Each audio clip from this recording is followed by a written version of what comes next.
potencializa através do Espírito Santo. Então nós devemos, quando a Bíblia diz buscar com zelo os melhores dons, não adianta eu querer aqui lá para frente pregar para arrumar, arrebanhar 3.000 almas, que não é o meu dom. O dom que Deus me deu pela misericórdia dele foi de ensinar a palavra. Não adianta eu aqui fazer uma campanha para poder mandar paralítico andar, que Deus não me deu esse dom. Então cada um tem um dom. Por isso que nós somos um corpo. No corpo de Cristo, cada membro tem a sua parte. Cada membro faz a sua parte. Não adianta eu querer fazer a parte do Sérgio, o Sérgio querer fazer do tio Paulo querer fazer a do nosso irmão que canta ali. Se eu pegar o microfone para cantar, todo mundo vai sair correndo. Então cada um tem um dom natural que o Senhor Deus potencializa quando nós damos oportunidade para que o Espírito Santo trabalhe, habite, ele já habita, né? Mas trabalhe em nós. Amém? As passagens de Efésios 4, de 8 a 12, 1 Coríntios 12, 6 a 10, Romanos 12, 6 a 8, apresentam diferentes listas com dons espirituais diversos. É muito importante para o crente conhecer com segurança esse assunto e regozijar-se na riqueza espiritual com que Deus adornou a Igreja de Cristo para cumprir a sua missão em um mundo faltou um que aí, tá? Que está sob o poder do maligno. O Senhor nos escolheu. A Bíblia diz que o nosso ministério, os anjos queriam fazer, mas foi delegado a nós. É um privilégio que nós temos como igreja do Senhor. É por isso que nós temos que procurar com zelo, para não fazer o que não é.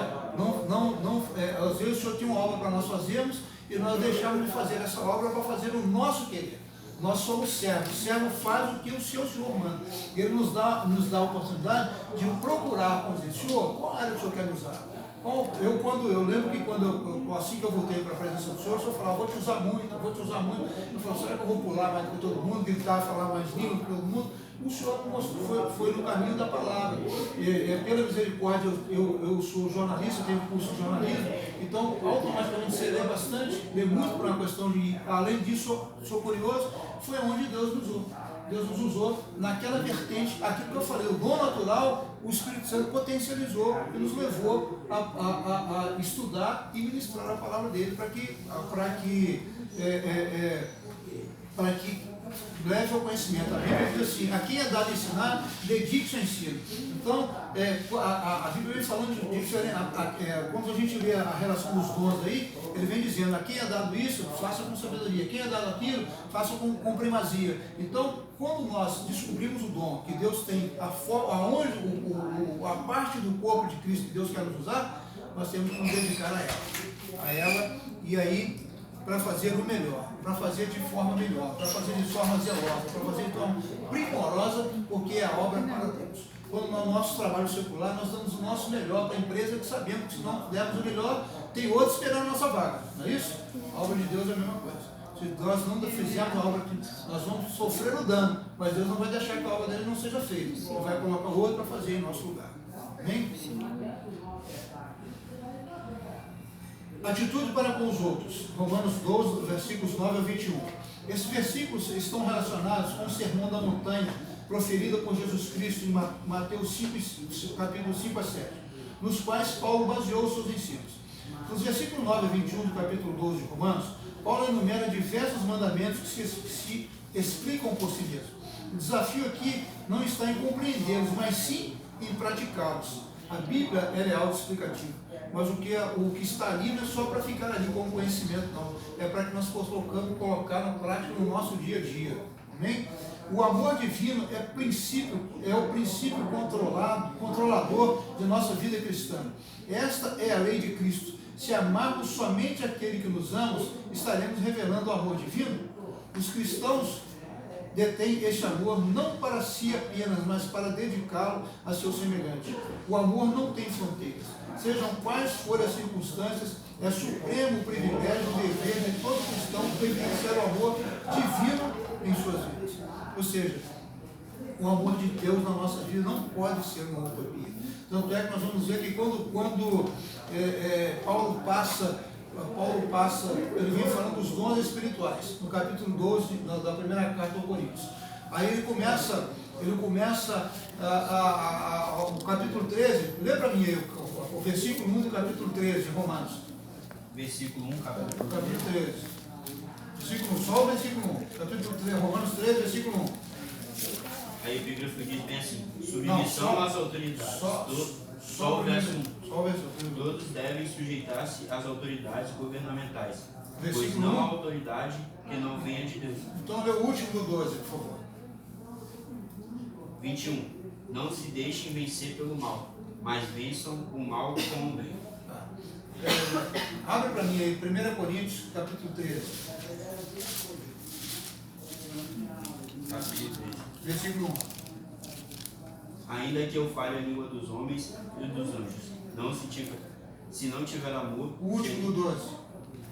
o último dos 12, o amor. Passo agora a mostrar-lhes um caminho ainda mais excelente. Paulo vem falando no capítulo 12, 1 Coríntios, ele fala dos dons espirituais. Os dons espirituais. Aí ele vai começar a falar do amor. O que ele fala antes? Lê de novo o versículo. Entretanto, busquem com dedicação Não, os não, melhores não. dons. O último do 12. Último 12. Passo agora a mostrar-lhes um caminho ainda mais excelente. Passou para falar do amor. No capítulo 12 ele vem falando dos dons espirituais. Aí ele vem falar assim, agora eu vou lhe mostrar um caminho mais excelente. O que é o amor? Aí ele vem falando, se eu tiver falar a língua dos anjos, não tiver amor, de nada sou, o amor tudo suporta. Então a nossa vida como cristãos, como servos de Deus, ela tem que ser demonstrada pelo amor. Amor aos nossos inimigos. A Bíblia diz, orai pelos vossos inimigos. Né? Isso não é uma sugestão, não é ordenança do Senhor. Jesus, quando estava na cruz do Calvário, o que ele disse? Pai, perdoe-os, porque não sabem o que fazem. Nós somos o quê? Cristãos. O que é cristão? Seguidor de Cristo. Então nós devemos colocar o amor em prática no nosso dia a dia, na nossa vida. Isso é imperioso para aquele que é servo do Senhor, ou seja, todos nós. Amém? Desculpa a confusão do seu, mas eu queria mostrar justamente isso. Que Paulo, quando vai falando, todo mundo sabe do capítulo 12, os dons espirituais. Aí ele passa por amor, mas esse versículo passa desapercebido. Eu passo a lhes mostrar um caminho mais excelente. Aí ele começa a falar do amor. Ou seja, o amor supera todos os dons espirituais. Se tiver os dons espirituais, mas não tiver amor, de nada vale. Amém? É forte. Né? Esse amor está ligado à prática, né? Sim, com certeza. Porque na teoria não se Não, teoria isso se converte em ações. em ação. Por isso que ele fala um caminho mais excelente. Aí ele fala, aí se você ler o capítulo 13, ele vem falando, se eu falasse a língua dos anjos, se eu desse toda a minha fortuna, se não tivesse amor, nada valeria. Ou seja, hein? Com certeza. Então, se você ler o capítulo 13, que todos nós já lemos esse capítulo, um capítulo bastante conhecido, o próprio Paulo vem falando, se eu desse a minha fortuna para os pobres, mas se não tiver amor, de nada valeria. E a igreja vai ser reconhecida Pelo amor.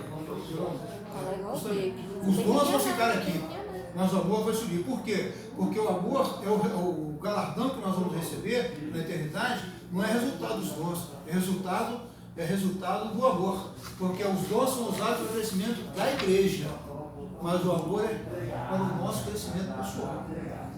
Amém? Ficou claro isso? Texto 2. Com relação às autoridades terrenas. Capítulo 13, versículo 1 a 14. Com respeito às relações com o governo humano, o serviço cristão implica em submissão a ele. Qual a razão de Paulo discutir os deveres do cristão para com o governo nesse ponto específico de sua epístola aos Romanos? Entre as muitas razões, existe o fato de que os cristãos, por alegarem lealdade somente a Cristo, não querem se submeter às autoridades humanas constituídas. Isso é uma das maiores mentiras que o diabo coloca no coração do homem. O próprio Jesus, quando foram cobrar imposto dele, o que ele fez? Ele pagou imposto por ele, por Pedro, pelos discípulos, né? E Espírito Santo inspirando Paulo. Nós vamos ver que nessa carta que ele escreve aqui, nesse texto que nós estamos estudando, a igreja de Roma estava subjugada. Roma estava, para o israelita, que sabia que era o povo de Deus, ser subjugado por uma nação pagã, por uma nação romana, para eles era um absurdo aquilo. Mas Paulo manda que eles obedecessem às autoridades, porque as autoridades são constituídas por Deus. Amém? Como o dom é um presente de Deus, a autoridade também é constituída por Deus. O que você vai fazer com o dom que Deus te deu, você vai prestar conta a Ele. Quem é imbuído de autoridade por Deus, o o que ele vai fazer dessa autoridade, ele vai prestar conta a Deus que delegou a autoridade para ele. Amém? Então nós, como servo do Senhor, como igreja do Senhor, não temos que questionar, temos que obedecer. Temos a prerrogativa, por exemplo, aliás, a Bíblia diz, em Colossenses, Paulo diz, orai pelas autoridades constituídas para que tenhais uma vida tranquila e sossegada. Ou seja, nosso dever, além de obedecer, é orar. Amém? Sabemos que vivemos num Brasil conturbado, está saindo de uma realidade para outra, e aqueles que estão naquela velha realidade não estão aceitando, estão querendo a nossa, como tem sido apregoado aí, jejum pela nação, né? O próprio Deus em 2 Crônicas capítulo 7, versículo 14, se o meu povo, que se chama pelo meu nome, se humilhar, se converter aos seus maus caminhos, clamar a mim, eu ouvirei e sararei a sua terra. Amém? Mas isso não quer dizer que nós tenhamos que desobedecer a autoridade, temos que obedecer e clamar para que Deus faça justiça. Outro fato se refere ao período em que os crentes daquela época estavam vivendo, visto que estavam subjugados aos desmandos do impiedoso governo romano. Mesmo assim, o apóstolo os adverte a terem uma atitude de obediência, dizendo: aquele que se rebela contra a autoridade está se colocando contra o que Deus institui, e aqueles que assim procedem trazem condenação sobre si mesmos. Ou seja, a desobediência à autoridade dá justamente isso, traz dano a si mesmo. Cabe aqui lembrarmos que é bíblico o cristão não apenas cumprir seus deveres de cidadão, como o Estado, aí vem citando Jesus, Marcos 12, 13, 17, como também orar pelas autoridades legalmente constituídas. O texto que eu acabei de citar aqui para 1 Timóteo capítulo 2, versículo 1 e 2, Paulo dizendo a Timóteo: orai pelas autoridades constituídas para que tenhais uma vida sossegada. Amém? Irmãos, nós estamos aprendendo juntos. Se tiver alguma dúvida, alguma sugestão, alguma pergunta, fica à vontade, tá? Aplicação prática da doutrina cristã. Paulo faz uma apresentação sistemática da doutrina cristã e de sua aplicação prática.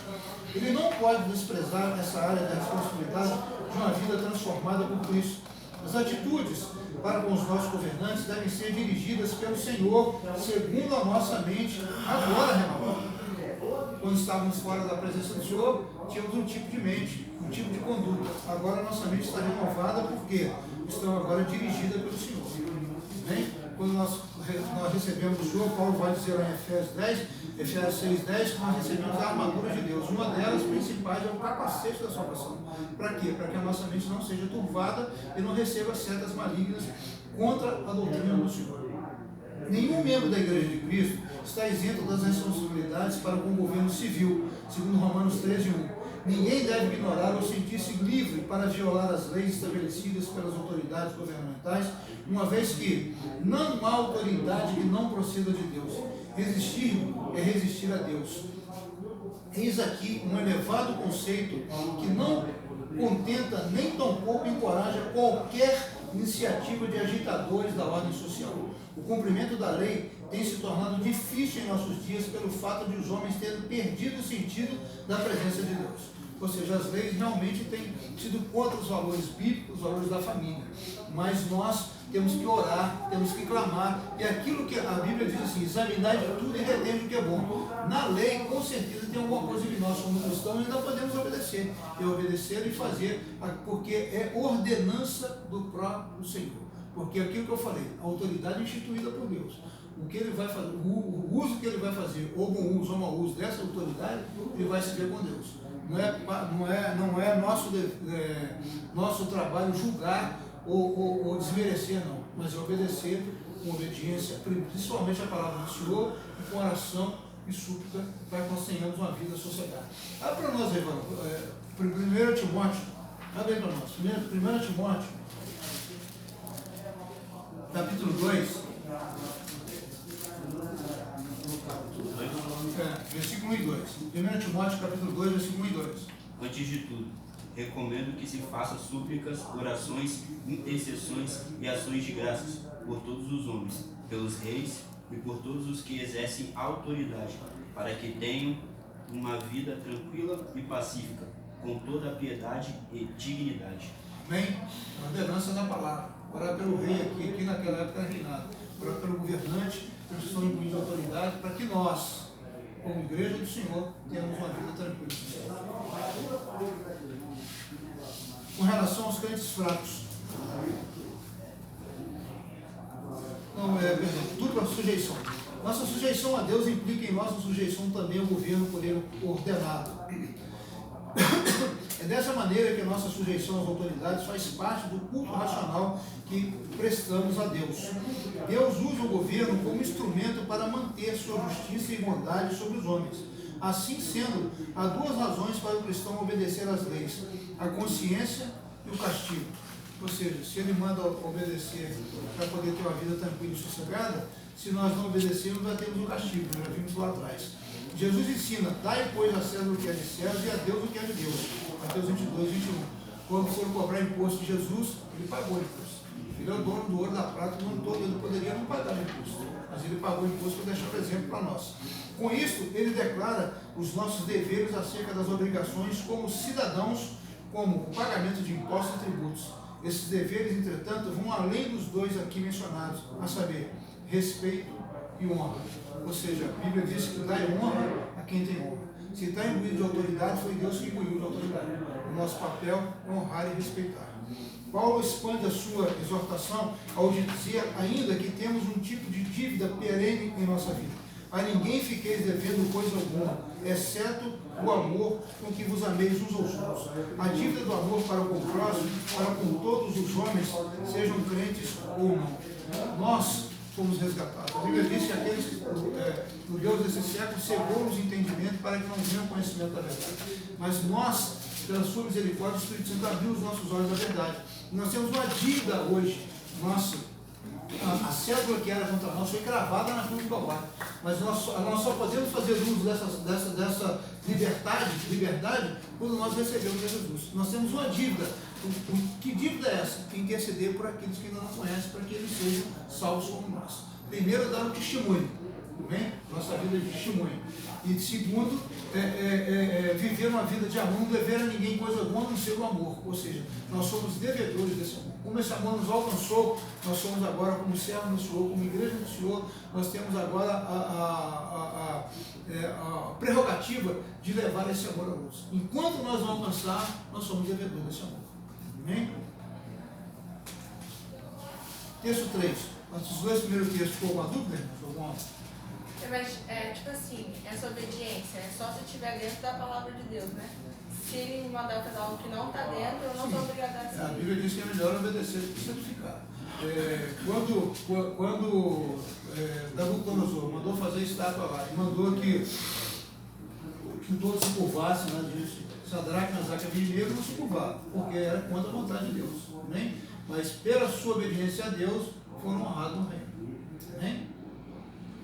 Com relação aos crentes fracos, essa parte da Epístola aos Romanos é o de mais profundo interesse humano, pois Paulo trata de uma questão duvidosa acerca da nossa conduta como cristãos. O relacionamento com os fracos na fé. Paulo discute a relação existente entre a liberdade cristã e o amor cristão. Há uma diferença muito grande entre liberdade cristã e amor cristão. Paulo diz assim: todas as coisas me são lícitas, mas nem todas me convêm. Quando nós estamos na presença do Senhor, logicamente não estamos todos no mesmo nível espiritual. Tem os mais fracos. Não é você ver que ele está mais fraco e empurrar ele para o buraco, não. É dar a mão para que ele venha alcançar aquilo que Deus tem para a vida dele. É por isso que nós somos corpo. Quando o seu dedo dói, você corta ele, você vai buscar remédio para ele, não é isso? Da mesma forma como o corpo de Cristo. Quando nós vemos um membro mais fraco, entendeu? Que deixa de vir para a igreja para assistir um jogo do Flamengo, tem que dar a mão para ele, orar por ele. Fala, Deus! Fala, Deus! Orar por ele. Orar por ele. Aí é bom fazer bom pra falar. Orar por ele. Aí é carne. Balzebu fala também. Revela. O interesse do próximo em primeiro lugar. O serviço cristão, quanto a um assunto que suscita dúvida, exige que consideremos primeiro o bem do próximo. Ou seja, primeiro o próximo, depois o nosso. Essa é a verdadeira vida do cristão. A Bíblia diz que Jesus, sendo Deus, não usurpou ser igual a Deus, antes se fez por carne, habitou entre nós e entregou a sua vida por nós. Ou seja, esse é o maior exemplo. Ele colocou o nosso interesse antes do interesse dele. Não precisa fazer nada aqui. Eu sou Deus, estou aqui, cada um se vira aí. Faz o sacrifício, mata o bode, mata o carneiro, mas não. A Bíblia diz que ele não usurpou ser igual a Deus. Antes, se tornou carne, habitou entre nós e se entregou. A morte não alcançou. Ele se entregou à morte no meu lugar e no seu lugar. E assim como cristãos, nós temos que ter esse mesmo tipo de altruísmo. O do próximo é primeiro do que o meu. Alguns cristãos costumam pensar que não poderiam ingerir certos alimentos porque não eram permitidos pela lei judaica.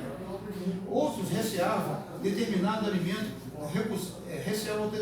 determinados alimentos porque a parte deles fora sacrificada a ídolos antes de serem vendidos no mercado consumidor. Outros ainda davam graça por tudo quando Deus os provera como alimento e ingeriam por fé, sabendo que esse alimento estava santificado pela palavra de Deus e pela oração. 1 Timóteo 4:5. Alguns criticavam os que não tinham essa mesma fé. Do outro lado, os que não tinham fé para comer, criticavam os que tinham e pensavam que eles estavam pecando. Quando o Senhor instituiu a lei para o povo judeu, ele instituiu a lei no deserto. No deserto não tinha condição nenhuma de higiene. E Deus instituiu algumas leis para o povo judeu, e o povo judeu simplesmente colocou isso como condição para a salvação. Ali, na realidade, era uma lei de higiene. Quando a palavra diz para não comer carne de porco, todo mundo sabe que é uma das carnes mais remosas. Imagina o cara naquele sol escaldante, pisando na areia, aquela areia quente, comer carne de porco. Não tinha lugar para correr. Amém? Então Deus, é verdade, é a realidade. Foi feita uma pesquisa, quando Deus mandou circuncidar, os homens serem circuncidados, foi feita uma pesquisa que as mulheres que têm menos percentual de câncer de útero são os israelenses. Por quê? Por causa da circuncisão, ou seja, lei de higiene. Então, quando Deus mandou que Pedro fosse, deu para ele uma visão, que desceu um lençol com vários tipos de animais, que na lei eram imundos, ele falou, ai de mim se eu colocar a mão naquilo que é imundo. O que Deus falou para ele? Não considereis imundo aquilo que eu santifiquei. Então, a partir do momento que nós vivemos a liberdade de Cristo, logicamente nós temos limites. Nós temos um corpo para cuidar, a Bíblia diz que é para nós cuidarmos do corpo do Espírito Santo. Não vamos agora aproveitar e achar que Deus liberou, não é isso que está dizendo. O que nós estamos querendo dizer aqui é que aquele que a sua fé acha que ele não deve comer aquilo, porque está na Bíblia, respeita ele. Mas se você tem fé, que se você orar, Deus santifica, e pela sua oração é santificado, faça o consumo. Mas não escandalize o seu irmão, nem se escandalize com a forma dele. A Bíblia diz que cada um contém o seu corpo de forma que agrade a Deus. Como é que você vai agradar a Deus? Primeiro agradando o seu irmão. A Bíblia diz assim, se você não ama o seu irmão que você vê, como é que você vai amar a Deus que você não vê? Como é que você vai amar o seu irmão? É respeitando, é entendendo as suas dificuldades.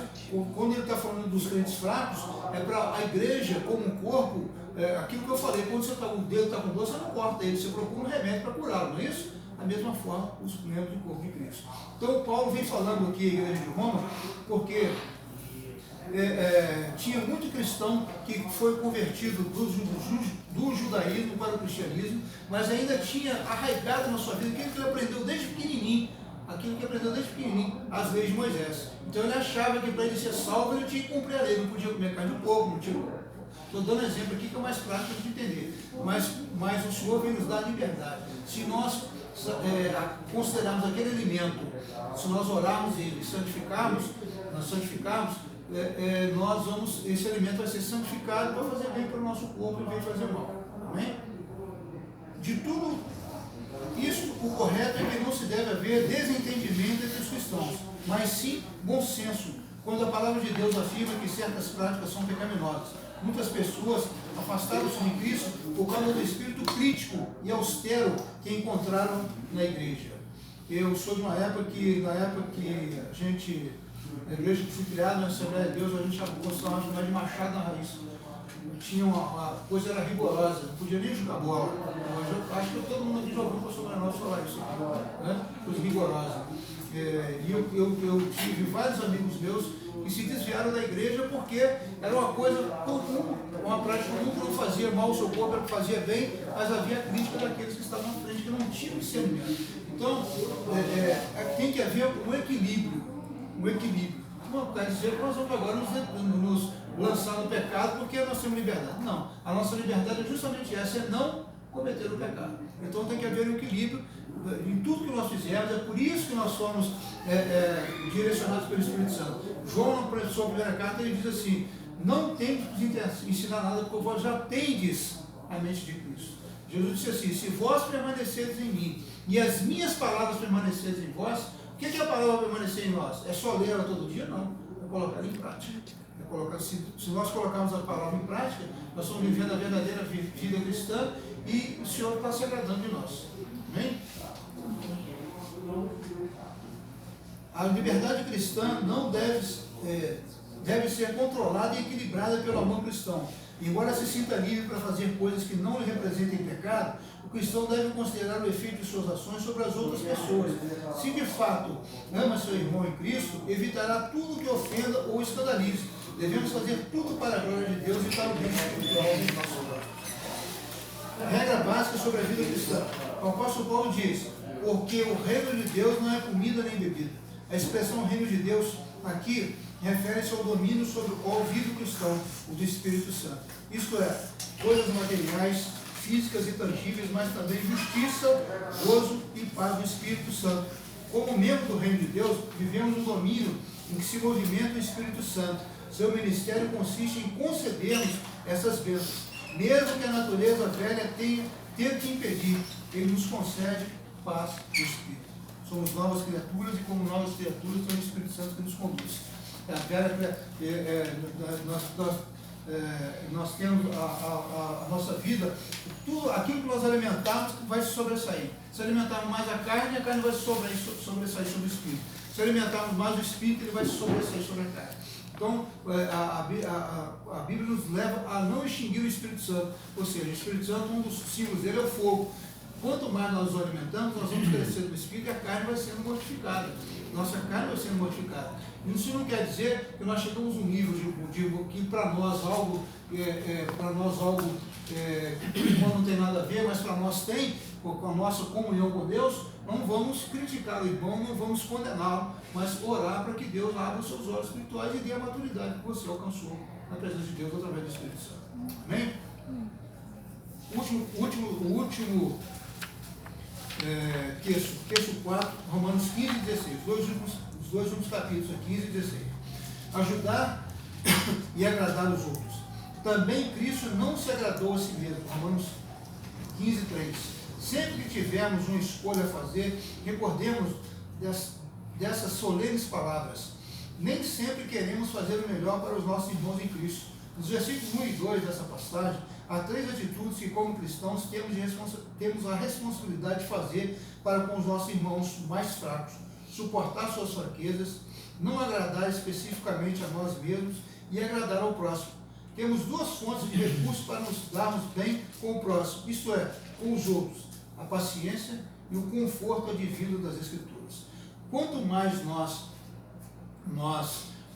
examinarmos as Escrituras, mais nós vamos adquirir paciência, mais nós vamos adquirir misericórdia, mais nós vamos adquirir bondade. Ou seja, a Bíblia é o manual do cristão. Quem inspirou ele foi o Espírito Santo. Deus pegou o barro e soprou nele o fôlego de vida. O mesmo Espírito que estava em Deus está em nós. Ele inspirou o manual para a nossa vida. O manual é a palavra.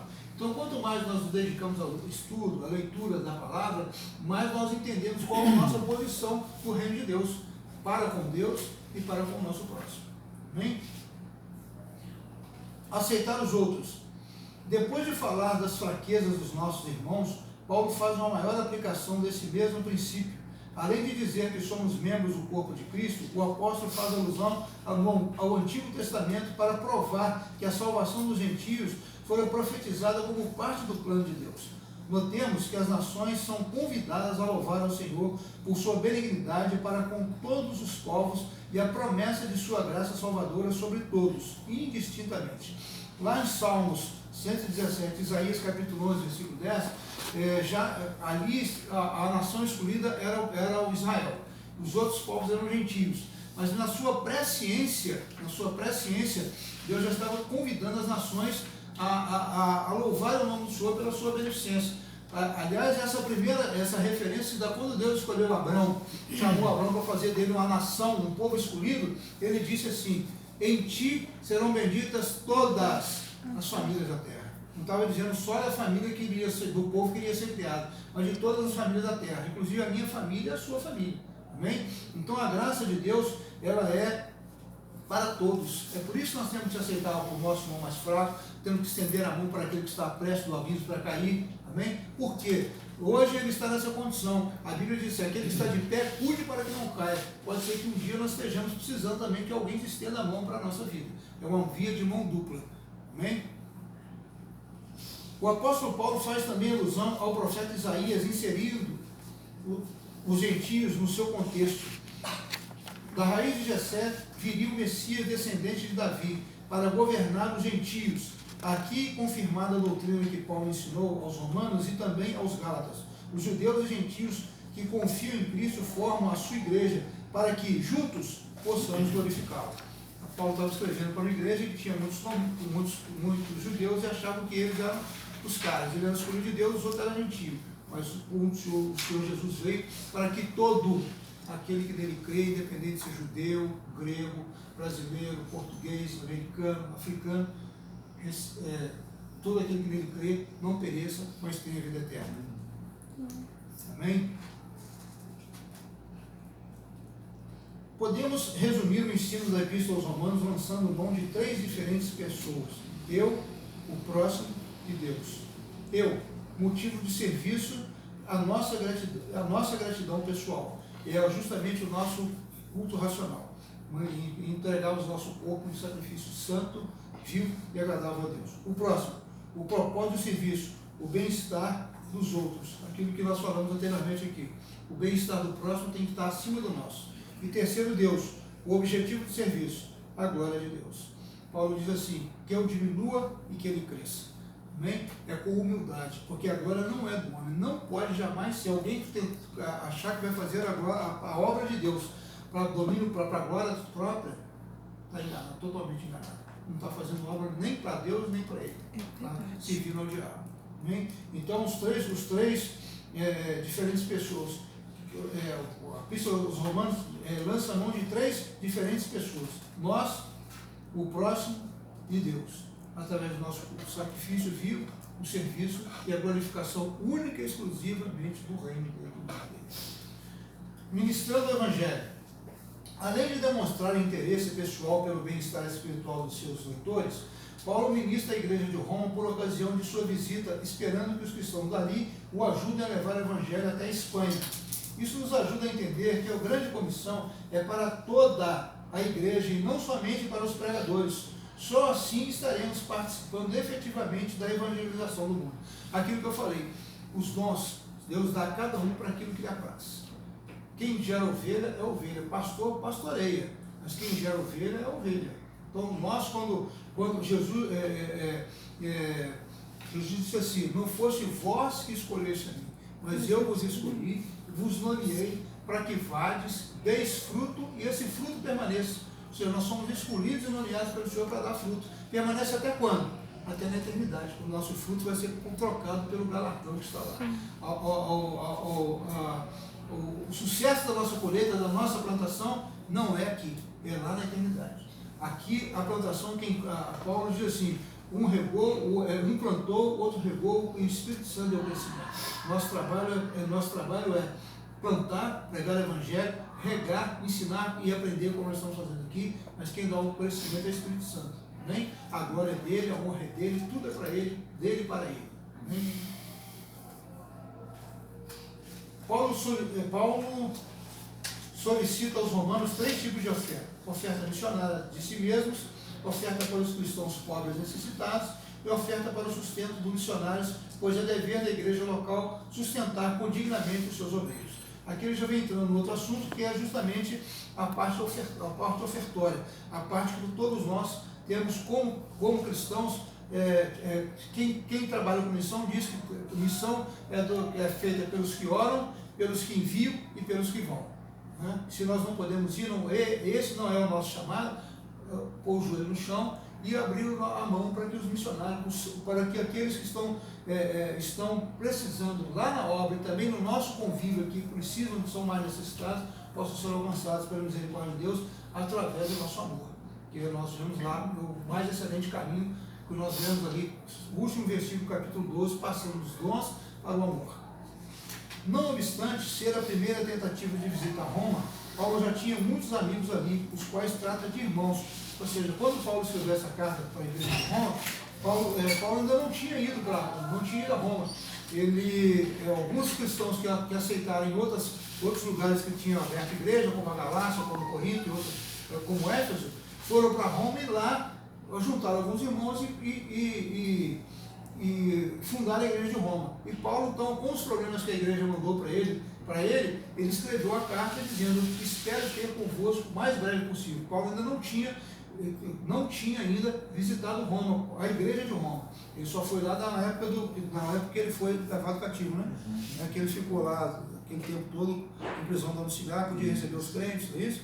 Mas a igreja de Roma não foi fundada por Paulo, foi fundada por seguidores de Paulo que se converteram em outras regiões do Império Romano conhecido naquela época, que oravam ou eram funcionários públicos, foram chamados para Brasília, que era Roma na época, para trabalhar lá, e lá se reuniram e fundaram a igreja e levaram o mensageiro até Paulo para dizer o que estava acontecendo, e ele fez essa carta para poder, para os irmãos, que chama ele de irmãos, apesar de não os conhecê-los pessoalmente, e uma carta que chegou até nós, que é para o nosso enlevo espiritual.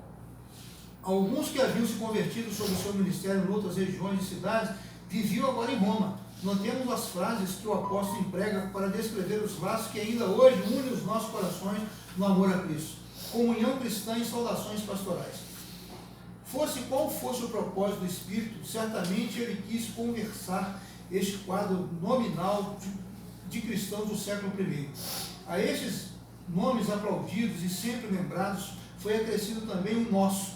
Desde que nos unamos a Cristo, a sua igreja, em Cristo Jesus, somos tão preciosos como eles. A Bíblia diz que sem nós, eles não seriam aperfeiçoados. Então, quando Paulo faz lá, no finalzinho da carta, no finalzinho do capítulo 16, que é o último capítulo, ele vai fazer as suas recomendações, os seus agradecimentos, ele agradece, ele nomina algumas pessoas ali, que faziam parte da direção da igreja de Roma, e também por aqueles que iriam conhecer e se agregar à igreja de Cristo, através de Jesus, que somos nós. Aviso contra as divisões.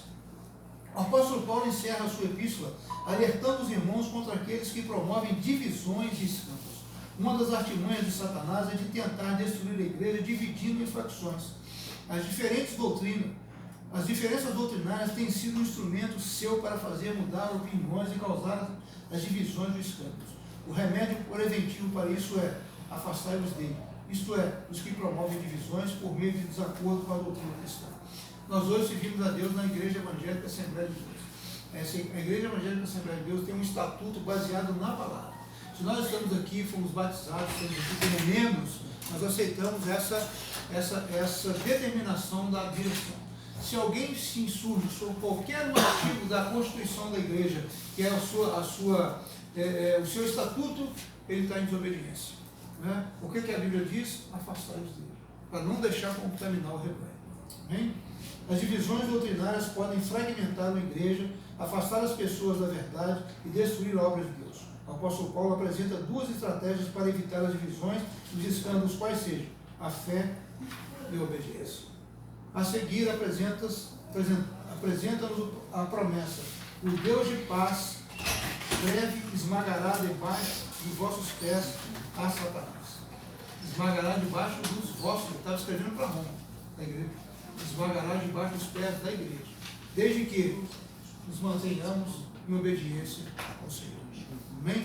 Saudações finais. Os últimos versículos da epístola trazem as saudações e recomendações de várias pessoas, além de compor uma doxologia, isso é, um hino de louvor a Deus, contemplando o seguinte aspecto: o ministério, a extensão do Evangelho, a salvação em Cristo é poderosa, todas as nações, o método do Evangelho, pelas Escrituras, e o propósito do Evangelho, obediência sincera. Amém? Se não tiver essas três prerrogativas aqui, não está de acordo com a palavra de Deus. a extensão do Evangelho a todas as nações. O próprio Jesus deu essa ordenança. O método do Evangelho é pelas Escrituras. Tudo que sai da Escritura, que se diz palavra de Deus, é anátema. A Bíblia diz: seja anátema. Se alguém tirar um tio, acrescentar um tio, será anátema, será culpado de toda a lei. E o propósito do Evangelho é primeiro obediência. Nós estamos aqui, nós somos servos, e o servo faz o que o seu Senhor manda. Amém? Somos filhos e o filho obedece a quem? A seu pai. Amém? E por fim, a fé, que nos mantém de pé, nos mantém caminhando até nós alcançarmos a salvação em Cristo Jesus. Amém? Pastor, eu tenho visto que tem algumas pessoas que têm esse livro, outras têm um. Como é que o senhor quer fazer o exercício? Tá, o livro é esse aqui, entendeu? Eles Todos? fazem depois. Todos já têm? Esse aqui, são 6 pessoas que têm o livro. Tá? Vocês têm um livro em mão de vocês aí, que além daquilo que nós lemos